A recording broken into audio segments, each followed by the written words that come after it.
Good morning, good afternoon, good evening. This is Learning Fast and Vuba, Icyongereza. We teach you in a way that helps you learn and start speak the English you are learning. Today we are going to learn how to use the word wish. Uyu munsi tugiye kuba twiga uko bakoresha ijambo wish. Are you ready to learn? Before we dive into the lesson of today, I would like to let you know that if you need a book that can teach you English, we are just here to give it to you. We have a grammar book. Igitabo kirimo ikibonezamvugo. Dufite n'igitabo kirimo interuro z'Icyongereza n'Ikinyarwanda. Tukagira iki gitabo kirimo dialogues, ibiganiro ndetse bisobanuye mu Kinyarwanda. Tukagira n'igitabo kirimo verbs, inshinga z'Icyongereza n'Ikinyarwanda. And then iki gitabo kirimo inshinga z'Icyongereza n'Ikinyarwanda harimo regular verbs, hakabamo irregular verbs, hakabamo uburyo bakoresha wish, hakabamo uburyo bakoresha if clause, ndetse hakiyongeraho nuko kuri buri nshinga. Izo nshinga zose tuba twaguhaye urugero mu Cyongereza ndetse n'Ikinyarwanda. That is it. So if you need a book, just let us know. We even have more than those. Dufite n'ibindi bitabo birenze ibyo turi kubwira. We have 7 good books.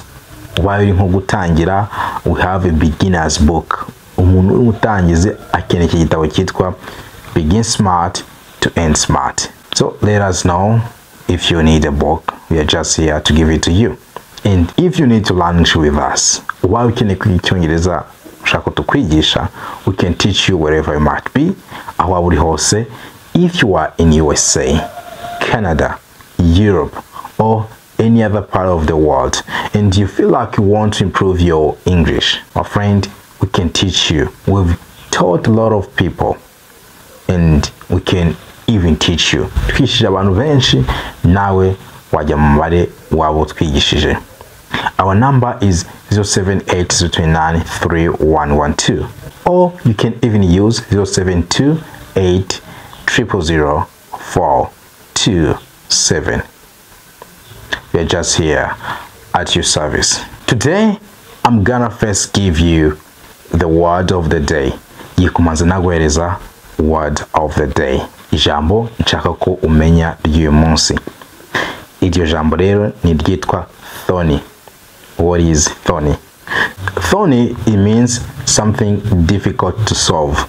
Ikintu kigoye kuba wagikemura tukita thorny. Cyangwa se something that is not easy to deal with. Cyangwa ikintu kigoye kuba wahangana nacyo.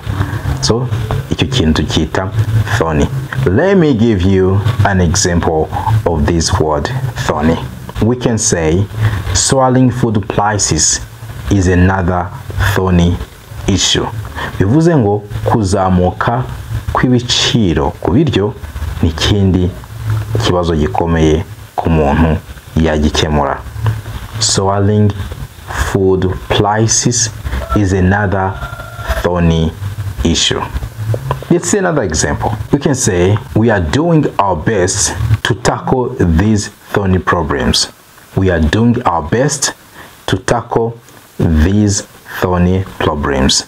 Turi gukora ibishoboka kugira ngo duhangane n'ibibazo bigoye kuba umuntu yabikemura. That is it. Now let's see how to use this word wish. None reka twakwinjira mu isomo mwigishe uko dukoresha iyi wish. The word wish, we use it to express regret in the present. Tuyikoresha dushaka kuvuga ukwicuza ariko muri present mu gihe turimo. Regret but in the present. The way we do it, uko tubikora, the way we do it, we use wish plus simple past. Dukoresha wish na simple past. Simple past ni igihe cyatambutse. If it is not your first time to be on this channel, I believe you know much about simple past. Bitabaye ari bwo bwa mbere ugeze kuri iyi channel, nzi neza yuko usobanukiwe na simple past cyangwa se past simple. Now, let's see the examples using wish with simple past to express regret.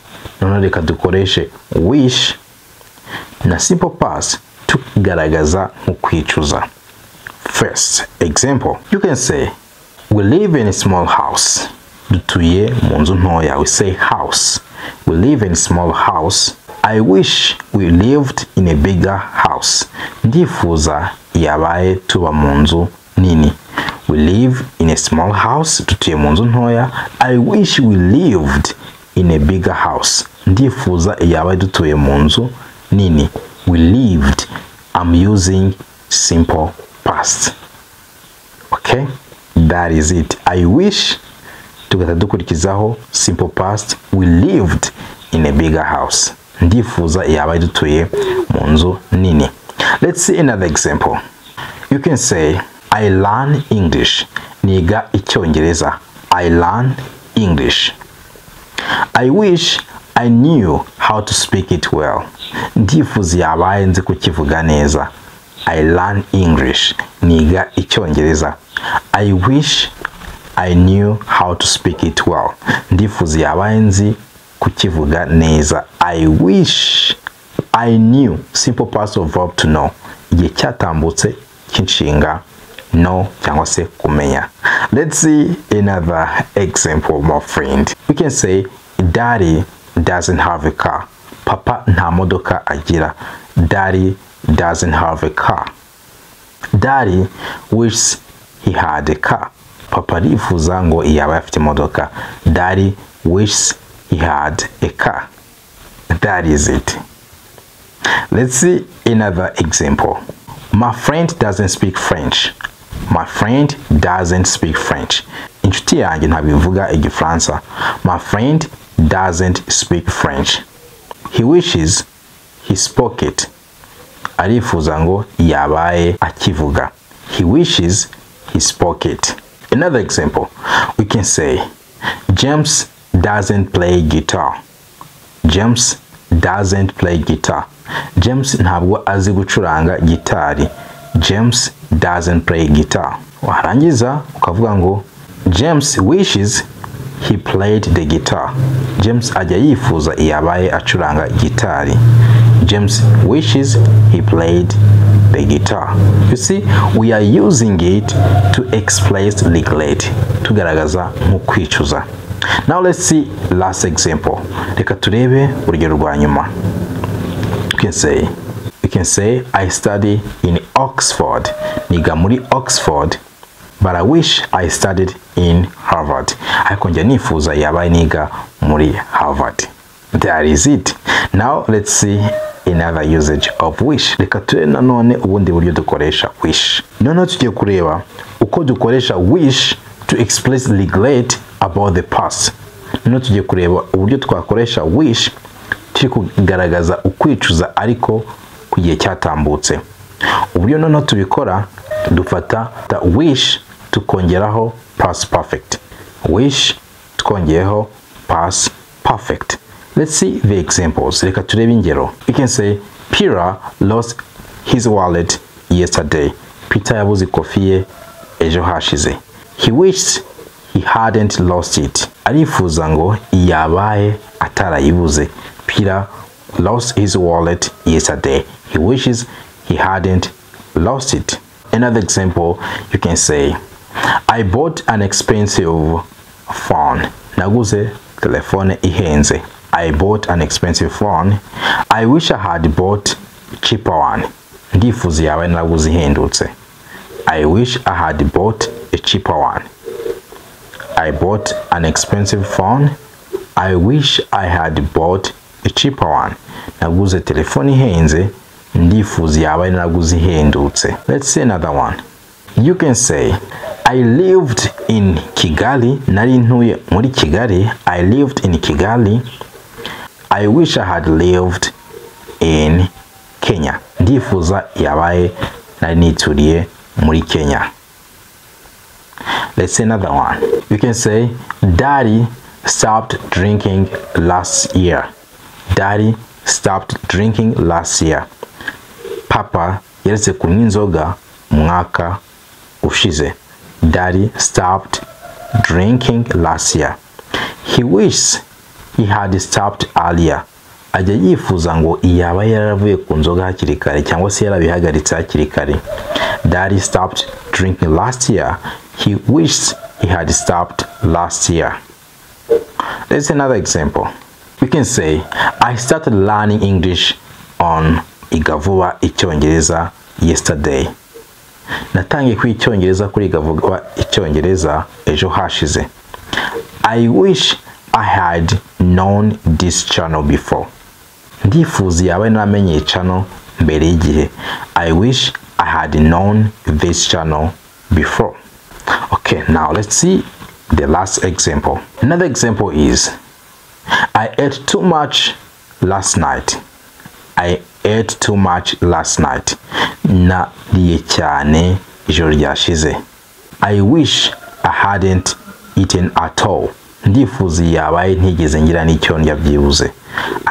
I wish I hadn't eaten at all.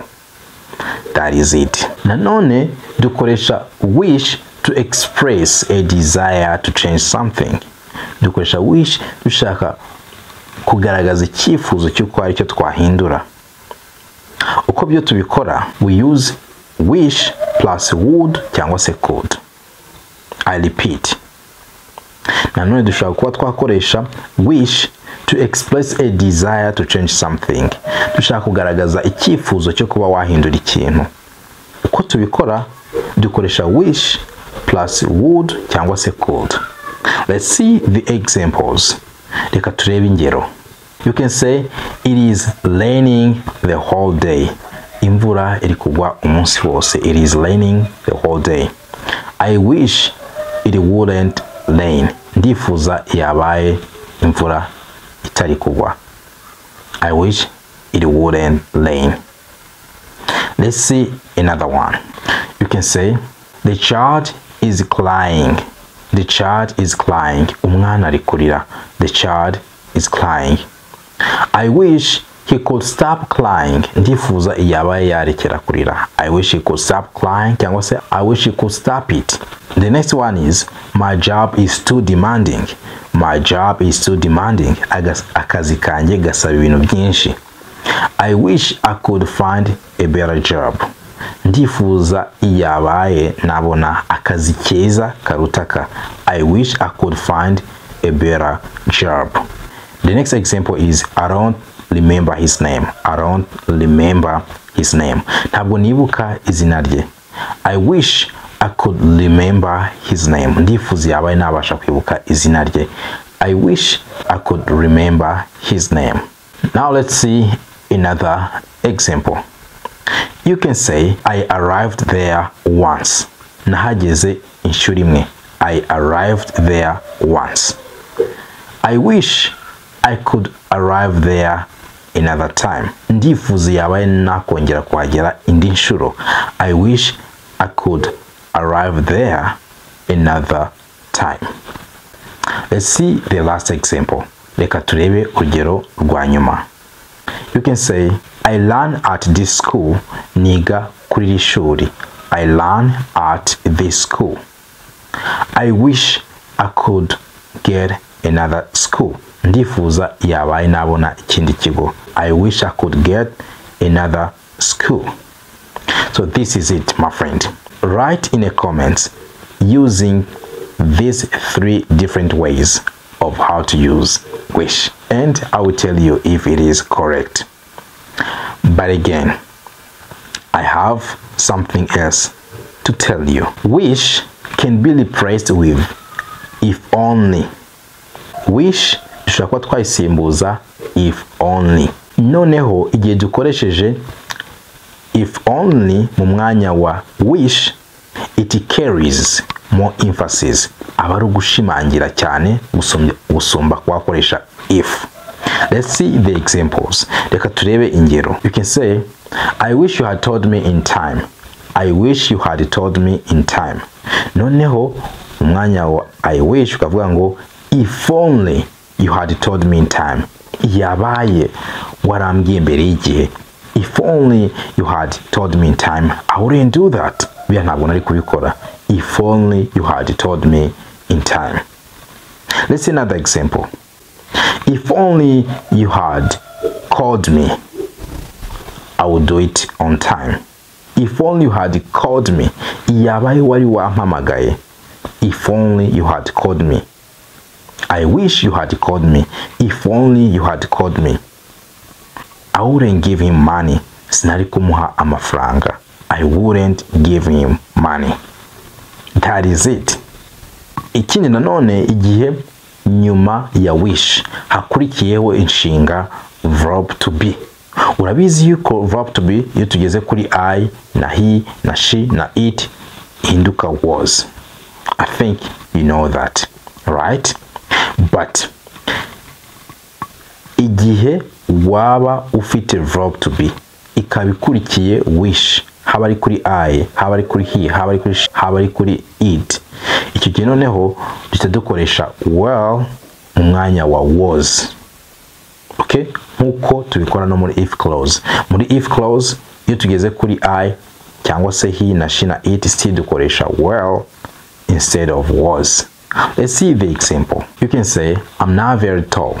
Ntabwo ndi muremure. I'm not very tall. I wish I were taller. Ndifuza yabaye ndi muremure. Umwanya kuvuga ngo I wish I was taller, which is not correct, you say I wish I were taller. Let's see the last example. My brother is not here.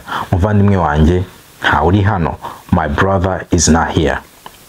I wish he were here to see this. Ndifuza yabaye ari hano kugira ngo ibabyibonere. I wish he were here to see this. So this is it, my friend. Now, I want to tell you, if you feel like you want to support the channel, you can use our Momo Pay, or you can even use our number 0780293112. And again, you can support the channel by sharing the lesson to someone who you know wants to learn English. Ushaka wasangiza isomo umuntu utekereza yuko ashaka kwiga Icyongereza. We love you so much. See you next time if God wills. Reka tuzabonane ubutaha Imana nibishaka.